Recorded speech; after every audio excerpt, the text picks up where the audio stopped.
நாங்க ஒண்ணு விளக்கம் கொடுக்க வரலப்பா. சாமி கிட்ட வேண்டிக்கிறதுனா மனசுக்குள்ள வேண்டிக்கணும். அதை விட்டுட்டு பக்கத்துல இருக்கிறவங்களுக்கு எல்லாம் டிஸ்டர்ப் பண்ற மாதிரி வேண்டக்கூடாது. புரிஞ்சுதா? சாமியை கும்பிடு.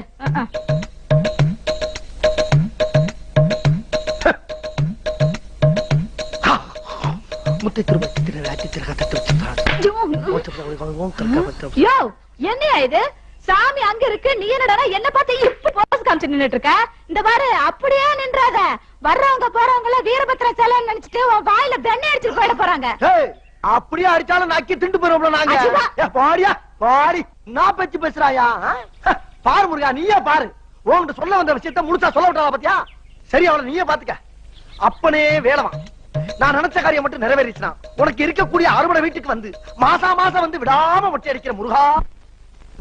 மாசா மாசம் மொட்டை அடிச்சா திரும்ப முளைக்கும்ன்ற தைரியம் ஏன்? காது அறுத்துக்கிறேன், மூக்கு அறுத்துக்கிறேன், நாக்கு அறுத்துக்கிறேன்னு வேண்டிக்கிறது.